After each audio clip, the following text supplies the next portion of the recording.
Olá, tripulantes, tudo bem? Aqui é o JC, esses são os meus amigos Bruno e Igor. Olá, bem-vindos a mais um vídeo do Ponte de Comando. Hoje, uma hora de aventura espacial. Bem-vindo, Igor. JC? Tudo bem, Brunão? Obrigado pela oportunidade da conversa aí com vocês. Valeu, a gente que agradece.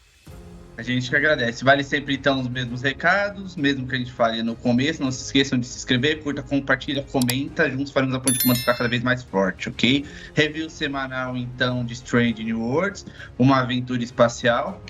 No episódio dessa semana, a gente teve um clássico episódio de Holodeck. Já deixando minha opinião, esse eu considerei um episódio feito mais para fã do que para novos interlocutores de jornadas. Achei que é um episódio que ele é todo voltado mais para fãs antigos, que ele traz conceitos que só os fãs antigos, que talvez os atuais não saibam muito, porque eles não são tão abordados. Mas é isso daí. Bruno, Igor, qual foi a opinião de vocês a princípio? Igor é visita, você é primeiro. Bom, o que eu achei, né? Eu gostei do episódio, né? O que eu tô sentindo desde o primeiro episódio dessa temporada é que eles estão intercalando. Não sei se vocês perceberam isso. Um episódio sombrio e um episódio descontraído. Aí veio outro sombrio e agora esse foi descontraído. Eles estão criando uma onda assim de... Provavelmente o próximo vai acontecer algo caótico, eu imagino, né? Mas esse episódio em si teve uma homenagem à própria Star Trek dentro de Star Trek, né? Eu achei isso criativo. Isso foi legal, isso foi interessante. Eles conseguiram até passar as mensagens, né, pros fãs ali em alguns momentos, né, sobre o que é Star Trek, né. Sim. Isso que eu gostei, assim, principalmente nas falas da Uhura ali, da personagem Uhura dentro do holodeck, né, sua versão. Até anotei algumas coisas aqui que eu gostei. E, assim, de maneira geral, ele traz uma conexão com vários momentos do universo de Star Trek, eu senti isso. E a gente pode até conversar sobre isso, né? Essas conexões estão onde, né? Eu consegui interpretar vários momentos aí com a nova geração, até com, enfim, com personagens específicos ali que apareceram em outras séries, né? O que eu achei diferente é a introdução. Ela é uma clara homenagem, mas também uma paródia à série clássica. A forma como a nave vai passando no planeta, a música do Korg, né? Um pouco do comportamento exagerado, né, no retrato dos personagens, né? Que é os atores da época da série clássica, os conflitos que tinha em bastidor. Mas esse episódio, né, ele tem a direção do Jonathan Frakes. Ele fez um bom trabalho como diretor, eu posso dizer isso. Foi muito bem feito esse episódio. Todo mundo entrega o que é pedido, né? Nada sai assim fora do lugar. E é uma homenagem mesmo. Mas assim, a missão aqui, né? Elas são duas. Em uma você tem a Enterprise, em outra você tem a La'an. A da Enterprise é a estrela de nêutrons. E a da La'an é testar o holodeck. O que você achou, JC? Eu achei esse episódio completamente focado em metalinguagem. Eu achei que esse episódio ele é totalmente voltado para metalinguagem. E no começo eu falei que ele é um episódio que ele é mais voltado para fã, mas eu não digo que ele é mais voltado para fã só por conceitos que ele traga para os fãs, que só os fãs tenham um pouco mais de conhecimento, mas por algumas coisas de bastidor de Star Trek que ficaram muito claras. O personagem o ator que interpreta o Kirk, eu achei isso muito interessante. Durante todo o episódio, principalmente quando ele interpreta um ator, ele não tá interpretando qualquer ator, ele tá interpretando William Shatner. Sim. Ele tá claramente interpretando William Shatner. E aí eu achei isso aqui genial. Assim, tem coisas no episódio assim, que eu não gostei, que eu achei que foram muito mal colocadas e que deveriam estar em outros episódios mais pra frente, a gente vai falar disso também. Só que eu gostei da parte da metalinguagem, eu achei genial, eu achei muito divertido. Uma das coisas que mais me... Eu até deixar pra falar depois, mas eu vou falar agora. Uma das coisas que mais me tocou de verdade, assim, foi a fala da Uhura, porque eu não peguei isso como uma simples fala. Cara, isso aqui é uma lição gigante não só de entretenimento, mas para você levar a tua vida, cara. Sabe, tem tanto. Vão lá e assiste o episódio. A gente tenta não dar spoiler, mas às vezes acaba saindo alguma coisa. Mas se você não viu ainda, assista o episódio primeiro. Mas a fala dela é muito significativa, porque parece que não, mas existem pessoas que levam a vida delas tão a sério que simplesmente não gostam de nada, que caminham por uma estrada muito difícil. E eu acho que essa é uma baita de uma lição. A fala da Uhura sobre você gostar de uma coisa e você dedicar o seu tempo, sobre como é difícil às vezes para uma pessoa entender como um fã é apaixonado por alguma coisa. O próprio a história que eles criam dentro desse episódio de Além da Fronteira, ela é exatamente o sonho que o Roddenberry queria. A Uhura fala em palavras o que era o sonho do Roddenberry, que era mudar a mente das pessoas através de um show de televisão. Não é só um show de televisão. É muito mais do que um show de televisão. Cara, eu gostei demais. De verdade, assim. Eu gostei muito. Eu gostei mais dessa parte. Eu confesso que em alguns momentos ela é um pouco chatinha. Eu acho que o episódio pecou um pouco. Mas no contexto geral, eu gostei bastante, principalmente dessa metalinguagem. Sabe o que eu senti nessa fala da Uhura?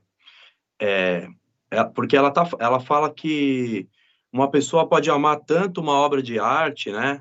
Uma música, uma história, que isso até a cura. Ela fala assim, né? Sim. E eu senti que a Laan, nesse momento, tipo, ela se identificou com essa frase, porque ela se colocou como aquela personagem Amélia Moon, que para ela, para a vida dela, foi algo importante, né? E aí a hora que aquela versão do holodeck da Uhura falou isso para ela, teve um duplo sentido aí, tanto pro fã de Star Trek, né, que entendeu a mensagem claramente, como para a própria Laan, que falou assim, caramba, é isso que eu sinto, né? E o que eu tô fazendo aqui agora é exatamente isso, porque ela escolheu aquele personagem da Amélia Moon para ser, né, o teste do holodeck. E o que eu achei legal foi a relação que eles criaram entre o Dixon Hill, do Picard, porque é um personagem investigativo, né? O próprio Sherlock Holmes do Data, lá, no futuro. E o próprio Julian Bashir, até em Deep Space Nine, aquele episódio que chama Bashir, Julian Bashir, que ele é tipo um James Bond, assim, que eles ficam presos. E esse lance de ficar preso no holodeck é sempre o mote do... Né? Eu gostei dessas conexões, sabe? Essas conexões que os caras criaram, achei perfeito, assim, cara. Top. Lindo, achei isso. Assim, a referência é clara a Elementar, meu caro Data. Porque dá o problema, né? Ter o Moriarty, né? O Sherlock Holmes. E até a fala do Spock, o jogo começou. Quando eu ouvi aquela fala, eu falei, pô, isso é o episódio do TNG. Aí eu não sei se a influência foi do Freitas, ou o objetivo era do roteirista mesmo. Eu não tenho essa informação. Mas assim, minha pergunta. A escolha de falar da sala de recreação do holodeck, que aparece em TAS, Enterprise. O que vocês acharam disso? Você primeiro, Igor. A gente vê essa sala da recreação naquele episódio Computador Humorista, né? Da série animada. Eu acho que foi a primeira vez que apareceu. Practical Joker, né? Que o computador tá louco, né? Tá fazendo um monte de pegadinhas e tal. E eles entram nessa sala de recreação, né? Que chamava, acho que... Recreation Room. Recreation Room. E nem chamava holodeck ainda. O que eu achei? Assim, não me incomoda o fato de algumas pessoas falarem que o holodeck está extremamente avançado para a época, porque foi esse o argumento que eu ouvi na internet, que eu li, que a Laan fala assim, nossa, eu consigo até sentir o cheiro de cigarro, né, quando ela entra no holodeck. É verdade. Assim, o que eu senti é que eles quiseram agradar o fã antigo, porque são assuntos interessantes para colocar. Só que ao mesmo tempo depois, ali quando aparece o Pike dá uma amenizada, né, para dizer assim, ó, isso não pode rolar agora, né? Foi quase isso que ele falou. Calma aí, vamos guardar isso pro futuro. Enterra isso e joga fora. Foi um recurso, né, que os caras criaram para dizer que não, esse holodeck aqui não vai poder funcionar agora. Na minha opinião, essa é só uma opinião, não deveria chamar holodeck. Deveriam chamar mesmo de sala de recreação nesse momento da história. Ficaria até mais compatível com o que foi feito ali atrás na série animada. Mas tudo bem, né? Por outro lado, existem pessoas que falam que essa Strange New Worlds está numa realidade paralela, tendo em vista que está conectado com o Discovery, né? Eu sou uma das pessoas que acredita nisso, tá? Mas isso não me incomoda também, entendeu? Então, de forma geral, eu gostei.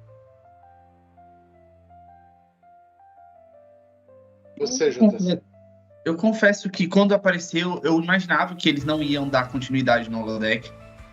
Eu não achei que eles iam entregar assim, um holodeck de bandeja para Strange Worlds. Eles iam comprometer algumas coisas da continuidade. Então, não fiquei muito surpreso quando o Pike mandou encaixotar e mandar de volta para a Federação. Eu acho que foi feito de um jeito bom. Eu concordo quando eu acho que ele está muito perfeito para uma coisa que estava em fase beta. Quando a gente entra no holodeck ali junto com a Laan, ele já é o holodeck que a gente vê lá em Next Generation, com as paredes pretas e amarelas. Aí eu confesso que os caras poderiam ter dado uma amenizada nisso. Eles quiseram realmente agradar o público mais velho. Mas eu confesso que foi bem interessante, sabe? É uma coisa que eu acho que pouca gente percebeu, mas que eu peguei isso na hora.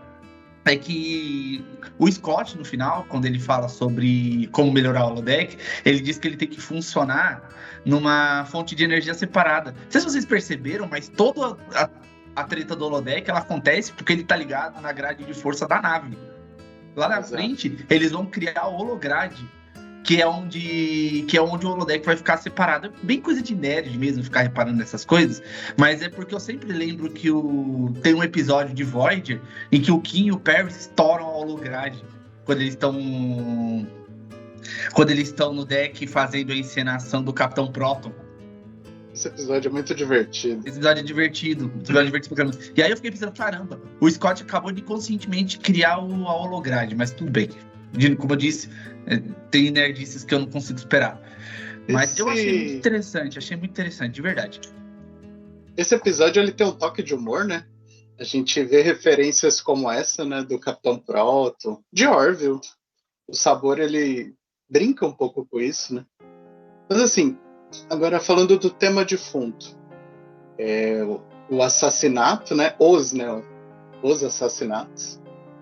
E o produtor da série lá, que é A Última Fronteira, querendo dar um jeito da série não ser cancelada.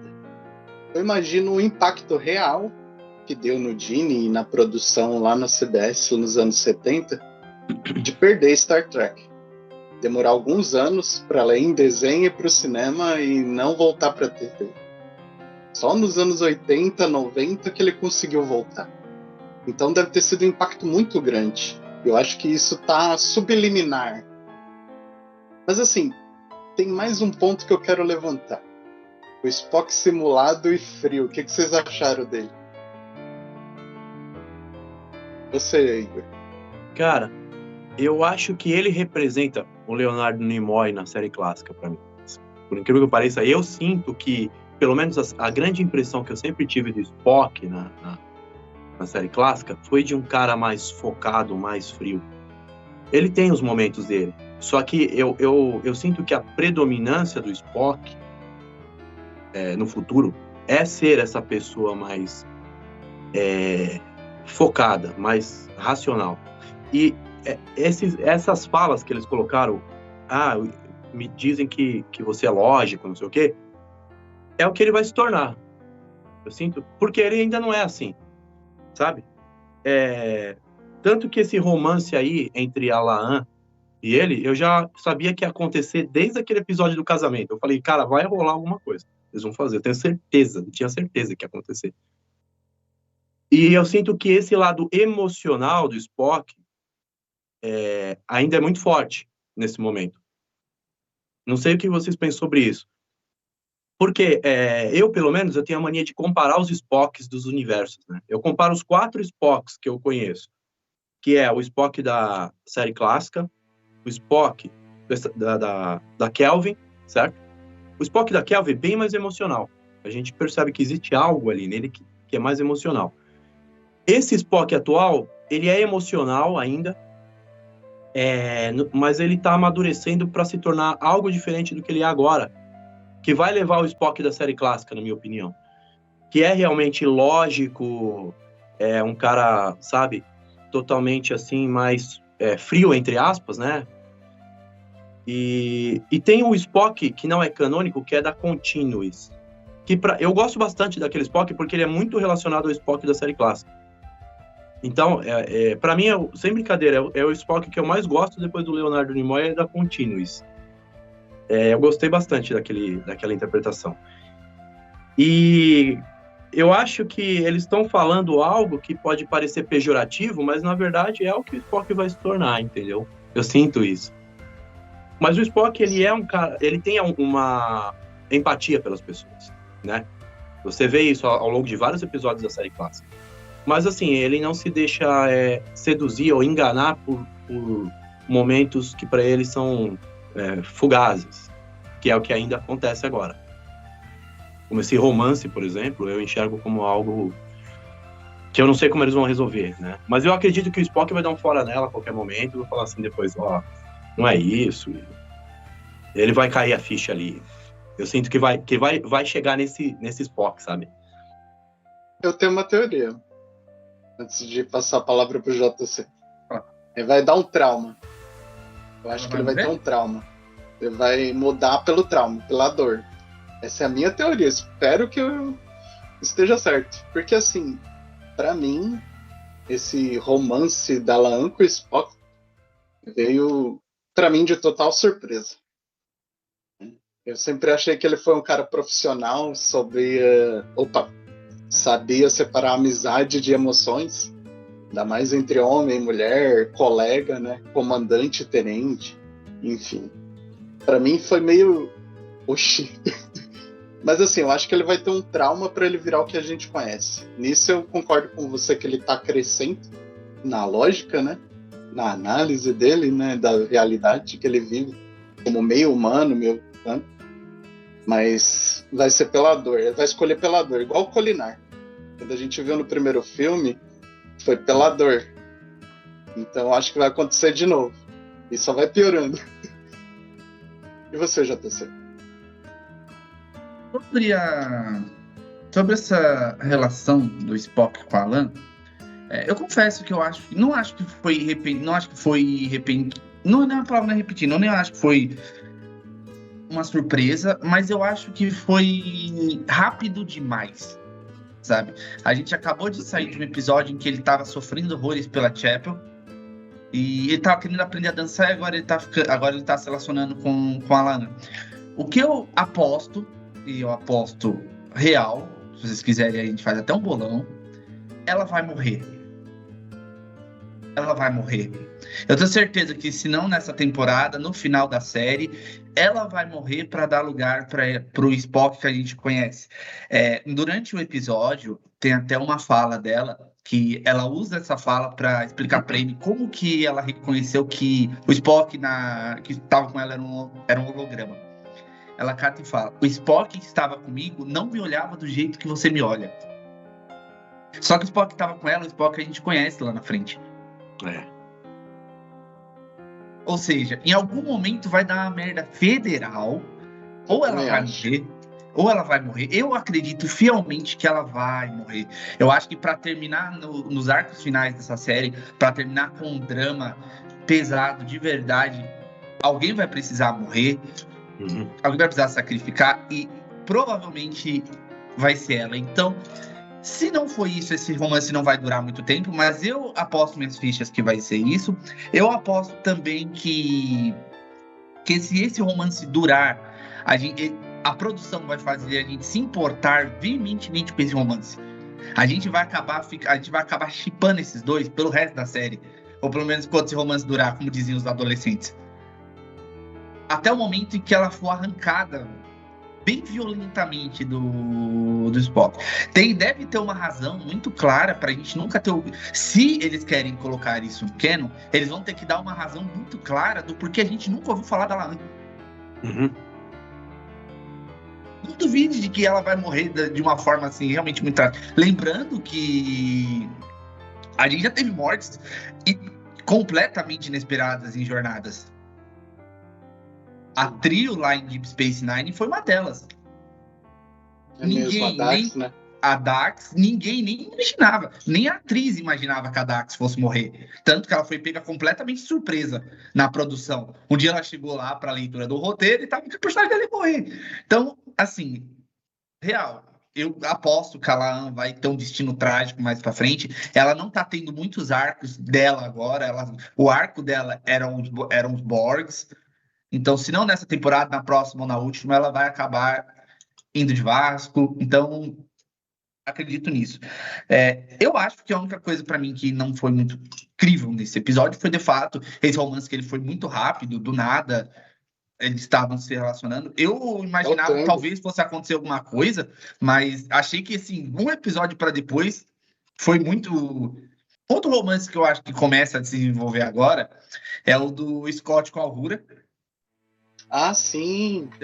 Assim, a gente sabe que no começo da série clássica existe uma relação do Spock com a Uhura, mas isso meio que nunca foi muito levado para frente, aparece em 2, 3 episódios. E nem dá pra saber também, exatamente. Né? Nem dá pra saber muito se era um romance de fato. Porque. Mas eu acho que agora começa a desenvolver não um romance, talvez, mas uma amizade. Como a gente tinha previsto lá atrás, a pilha não tá aparecendo. A gente falou, inclusive, na última review, que a pilha ia começar a diminuir a participação para dar espaço pro Scott. E aconteceu exatamente isso que a gente falou. A pilha não. Já tem uns 2 episódios que a pilha não volta. No resumo geral, achei que os romances nesse episódio foram equilibrados, mas talvez rápidos demais. Tenho mais uma pergunta pro Igor. Você que é do ramo do entretenimento, né? Esse estilo de efeito prático, aquele molde da introdução e do final do episódio, que é a paródia de Star Trek. Sim. Que, cara, eu gostei da ideia, né? A Última Fronteira é a série de jornada dentro de jornada, né? Mas assim... Exato. Esse formato te cativou nesse episódio, mesmo a gente sabendo que Strange New Worlds é um formato atual? Sim, me cativa. Me cativa porque eles conseguem deixar claro qual a intenção, né? Eles deixaram claro qual foi a intenção de mostrar esse tipo de linguagem visual. Os fãs de Star Trek, que já são fãs, conseguem... Eu entendo que quem já é fã consegue sentir melhor a intenção. Eu não sei quanto as novas gerações, né? Fãs que iniciaram agora. Mas, assim, a gente vê ali que tem um boneco feito de papel machê, alguma coisa assim, não é? Novo. E tem, cara, eu achei muito legal, muito divertido no final, aqueles erros de gravações que eles colocaram, uma hora que cada um tá indo para um lado, porque a gente via isso acontecer, né? Quando a nave chacoalhava, não tinha os episódios que enquanto os caras caíam pro lado errado, a outra para lá, e via que tava meio fora de sync, né? E para mim ficou muito uma homenagem aos anos 60 ali, né? Você vê até o Dr. Mabenga, cara, ele é praticamente o Jimi Hendrix ali, cara. Não é? Tanto que a Ali, que seria a Ortega, né, a escritora, ela fala, ele toca guitarra, lembra que ela fala isso? Quando ele fala, eu quero um grande salão de artes, eu vou promover eu promovo um grande salão de artes, e que a Laan tá entrevistando todo mundo ali, né? E aí o Mabenga, ele é um guitarrista, né? Você vê que eles estão em 1969, que foi o ano do Woodstock. Ou seja, o Jimi Hendrix estava no auge ali. Ele tocou no Woodstock, né? Então, o Mabenga é uma representação até dessa geração, né? E o Anson muito interessante, cara. O Anson Mount, a gente tá vendo ele fazer várias facetas, né? Nossa, ele é muito bom. Não só do Capitão, né? O que me impressionou nessa versatilidade, né? Excelente. E aí ele é o produtor maluco, assassino. No outro ele é o capitão com dúvidas do futuro. E você, JTC? Poxa, muita coisa pra... grande, né? É grande. Ele é um excelente ator. A gente vê ele interpretando muito personagem diferente. Lembrando que lá atrás, no episódio do Reino Elisiano, ele já interpretou um personagem que Era completamente diferente disso daqui. Mas no geral, achei que foi um episódio bom pra dar uma continuidade. O que será que vem no próximo agora, né? Porque, tal qual o Igor falou, a gente tem um episódio sinistro e um episódio mais tranquilo. O que será que vem no próximo? Eu não sei. A gente até pensou que viria o episódio dos Muppets agora, né? Porque saiu... É pra quarta temporada, na verdade, né? Os caras já estão fazendo pra quarta temporada, então eu achei bem interessante também, uma boa ideia. O que me lembra que... Isso é uma coisa curiosa. No começo, quando tem aquela... Tem a abertura com eles de... fazendo aquela paródia da série clássica. Eu lembro que existem outras séries, não necessariamente de aventura espacial, que também fazem essas paródias com Star Trek. A gente teve em Black Mirror 2 episódios que foram muito bons também. A gente tem uma série que é um pouco antiga agora, que era The Legends of Tomorrow, que eles tiveram um episódio inspirado nisso, que embora a série seja bem ruimzinha, ela não tenha tido uma recepção muito boa, era uma série de super-herói da Warner, que nem teve uma temporada final, eles também fizeram uma coisa assim, interessante como o Jornadas consegue, apesar da gente ser fã, da gente conversar e da galera não fã, não perceber, Jornadas influencia muito diversas coisas, né? Influenciou muito diversas coisas, acho isso muito bom, acho isso excelente. E você espera o que é do próximo, Igor? Terror, suspense, romance? Eu espero que seja sombrio, porque... Eu também. E assim, você falou sobre mortes, né, o JC? O que você falou faz bastante sentido sobre ela, realmente. Agora que você falou, seria até melhor se isso acontecesse, realmente, se ela morresse. Mas eu acredito que, além dela, outras pessoas vão morrer, sabe? Algumas de forma heróica, outras de forma trágica.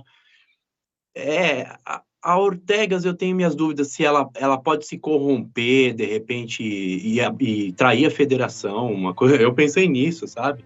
Eu também. Não sei. Eu penso nisso, algo assim, nesse sentido. Mas, e aí ela abandona a federação, vai se unir aí a algum ser alienígena, não sei. Mas a Batel, Capitã Batel, eu acredito que ela vai morrer, ela vai se transformar em um monstro, e vai ter que cometer um ato heróico para poder ajudar a tripulação da Enterprise. Ela vai se sacrificar, eu acredito em algo assim, que a gente vai ter um trauma terrível nesse sentido. Eu imagino que o próximo episódio vai começar a caminhar para isso. Falando da Batel, só um pequeno detalhe. Existe a suspeita de que o híbrido vai nascer, né? O híbrido vai sair. Não sei se ela vai viver ou não.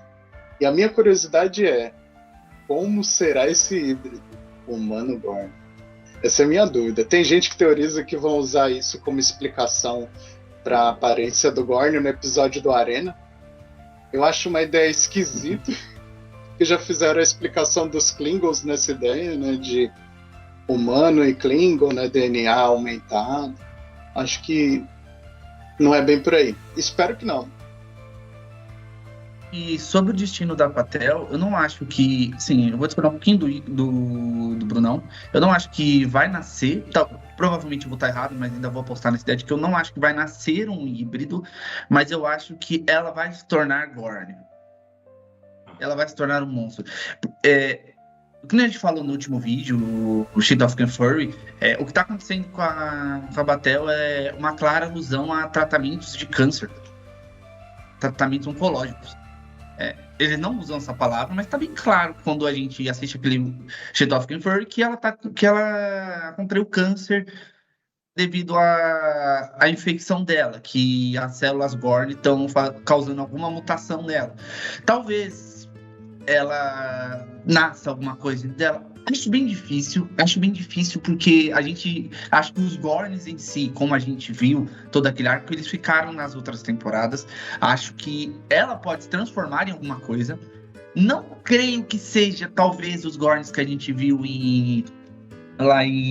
na série clássica, porque isso ia já criar mais um erro de continuidade, porque aí a Federação nunca teria visto o bicho. Já é difícil a gente tancar que a Federação não conhecia os Gorns, nunca tinha visto um Gorn. naquela época, sendo que eles enfrentaram eles aqui. Imagina se sai um Gordon daquele dentro dela. Então, eu não acho que vai ser isso. Talvez aconteça, não sei. Se eu tiver errado, eu assumo que tô errado, mas não acredito que seja isso. Sobre a Patel, é certeza que ela vai morrer. Ela não vai ficar viva. Essa personagem, que nem eu já falei lá também no Street of Game Fury, ela precisa estar fora do caminho pro Pike se relacionar com a Vina depois do acidente dele. Ela não tava presente nos episódios do Pike lá em TOS, nos 2 duplos que a gente tem vídeo aqui no canal. Então, ela vai morrer. Sobre a Ortegas, eu já pensei que talvez a Ortegas fosse morrer, mas talvez não. Talvez, o que eu imagino agora é que talvez a Ortegas vai só se tornar insubordinada. Talvez a Ortegas comece a perceber que o tempo dela na frota não está rendendo nada para ela. E se a gente parar para pensar por um certo ângulo, esse tipo de visão para ela não está errada. Ela foi empalada por um Gorn. Ela se sacrificou para salvar os amigos dela. Ela voltou para a nave. E quais eram as ordens da Federação? Para a Enterprise. Não faça nada e fique parado, não se intrometa. Eu acho que a raiva dela daqui para frente não vai ser direcionada ao pai, que não vai ser direcionada à Enterprise, mas à Federação em si, que abandonou ela e os amigos dela para morrer, sabe? E a gente já começou a ver isso no episódio passado, porque ela tá tomando ações sozinhas. Eu até achei bem estranho nesse, que ela foi recolocada na posição de piloto, e eu achei que bem rápido, achei que isso ia demorar mais para acontecer. Talvez a gente tenha alguma abordagem disso no próximo episódio, sobre ela querer permanecer, mas ela ainda tá suspensa. E talvez isso ainda piore a situação dela, deixe a cabeça dela mais maluca. Não acho que tenha nada Gorn nela, mas talvez também possa estar errado nisso. Porque eu acho que os Gorns agora são vilão do passado, eles não vão voltar mais. Mas acho que a gente pode estar caminhando para Ortega se tornar inimiga da Federação num contexto um pouco mais minimalista, talvez se unir, que nem o Igor falou, talvez se unir com o inimigo da Federação, se unir com o alienígena. Eu não sei quais inimigos da Federação fariam uso da Ortegas. Não vão ser os Romulanos, com certeza. Talvez os Klingons, também não consigo imaginar. É porque, poxa vida, talvez ela tenha um arco só dela, talvez não seja nenhum inimigo da Federação, mas eu aposto que em breve a gente não vai ter mais Ortegas, porque, como eu falei também no episódio anterior, a gente precisa de espaço para o Zulu entrar, né? A Ortegas precisa sair porque o Zulu precisa se tornar piloto da Enterprise. Tem uma última pergunta, Igor. E a atitude do Scott? Ele não falar pro Pike. Olha, o Scott, ele sempre foi um cara que improvisou, né? Em muitos momentos, eu lembro na série clássica que ele falava assim, não, tem uma orientação que ele passa uma vez para um subordinado lá, ele fala, olha, não fala para o capitão que a gente tem tantas horas para fazer, sempre fala que a gente precisa de mais tempo, né? Então ele sempre foi um cara que teve, ele dá os contornos dele para conseguir resolver, porque ele sabe que ele consegue resolver. Né? Tanto que até nesse episódio a Alan fala, você precisa que eu chame Spock para te ajudar na hora que tá com problema no holodeck? Ele falou, não, eu vou fazer. E ele para mim é autêntico no sentido de que ele procura resolver as coisas e ele escapa dos problemas para ele, sabe? Tipo, eu não vou falar nada e vou dar um jeito aqui e vai dar certo, né? Ele é um cara meio assim, não, vamos fazer e... Então a atitude dele para mim não me surpreende, assim, ele vai fazer isso mesmo, ele dá um jeito de... Ele consegue, ele é competente, ele funciona bem sob pressão, né, e ele improvisa muito, né. Eu sinto um pouco desse improviso, assim, no LaForge, sabe, não sei se vocês sentem isso. O LaForge é diferente, mas existe esse tom de... conseguir resolver bem os imprevistos ali, né? Parece brasileiro. O Scott tinha que ser brasileiro, né? E o Scott, ele sempre reclama muito, né? Não sei se vocês sentem isso também. Principalmente lá no futuro, ele fala, você quer destruir a nave, não sei o quê. Mas ele consegue, isso que é legal. E a gente sentiu, eu senti muito claramente esse tom de resolução nele, naquele episódio que tem a filha junto, né? que na hora que ela põe ele sob pressão, ele consegue fazer. É isso, então deixou claro que a personalidade dele é imatura em alguns aspectos ainda, mas que vai só crescer nesse ponto, né? E ele procura levar o mínimo de dor de cabeça pro capitão. Sempre foi assim, né? Apesar dele reclamar muito, às vezes, de algumas coisas, ficar meio mal-humorado, assim, principalmente o Scott clássico, né, da série clássica, mas ele faz. Ele é competente, ele tem uma competência grande, assim, e ele surpreende, né? Ele faz umas coisas que você fala, caramba, foi o Scott que salvou todo mundo, né? É lindo isso, e tem horas que ele acaba se tornando quase que um capitão da nave, né? Quando a tripulação precisa descer em planetas, a gente vê isso. E o Scott, eu gosto bastante desse Scott. Esse Scott aí, pra mim, ele tá muito fiel ao verdadeiro Scott, assim, ao definitivo Scott, digamos, né? Eu concordo com você no aspecto. O Scott, em todas as versões, ele preza pela reputação dele. E ele evita de expor as fraquezas para o capitão. Tem um papo dele em Relics, lá no Nova Geração, que ele fala pro LaForge, você leva os seus problemas pro capitão? Como é que você vai construir sua reputação? E foi bem isso que aqui a gente assistiu. Eu não senti tanto insegurança. Eu senti mais, é melhor eu resolver. Porque é pra isso que eu tô aqui. E você, JC? O que você sentiu dessa cena dele? Eu achei que ele, tirando o holodeck, ele é a coisa que mais tem destaque nesse episódio. Como a gente falou, ele tá caminhando para assumir o lugar da Pilha. Pilha daqui a pouco não tá mais aí, ele vai ficar sozinho. Eu achei que ele tá em fase de aprendizado. Ele tá numa fase de aprendizado muito grande da carreira de engenheiro dele. E que a gente vai ver ele ser mais independente daqui para frente. E eu acho que apesar da Una ter falado para ele que ele precisa pedir ajuda, ele vai trabalhar em si mesmo para pedir menos ajuda daqui para frente, sabe? Eu acho que ele vai... É uma série legado, então a gente tem que se acostumar com o aprendizado deles. Eu acho que o Scott tem muito disso de ser um cara que resolve as paradas no chiclete com 2 guaranás, então daqui pra frente é um MacGyver, então daqui pra frente a gente vai... O que eu sinto ainda um pouco de falta dele é a confiança dele, e aí ele sabe que é exatamente isso que ele tá sendo trabalhado, mas a gente lembra que lá em TOS ele é extremamente confiante, ele assume o posto de capitão, igual o Igor falou, por várias vezes quando a equipe avançada tá em solo, então eu acho que eu sinto ainda um pouco de falta disso, mas espero que nos próximos episódios, nas próximas temporadas, ele tenha mais destaque nessa parte. Bom, eu acho que a gente tratou bastante assunto aqui, espera muita expectativa do futuro. Igor, eu quero agradecer aqui a sua participação conosco novamente, é sempre um prazer receber você aqui conosco. Eu que agradeço. Isso aí, e você que está assistindo a gente, gostou? Não esquece de dar um joinha. Isso é muito importante para a gente poder continuar levando o nosso trabalho adiante e mostrar para a plataforma que o conteúdo é interessante. Às vezes a gente esquece, é de graça, não tem que ser super sticker, não tem que ser chat. Então só um joinha já ajuda muito. Deixem os comentários de vocês. Muito obrigado, Igor. Valeu, pessoal. É isso aí, pessoal. Eu agradeço quem ficou até aqui. Curta, comenta, compartilha. Deixem nos comentários o que vocês acharam do episódio, o que vocês acham o que vocês estão esperando para o próximo, ok?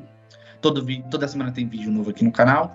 Vai lá, procura um que ficar mais a seu gosto e deixa seu like. Caplar.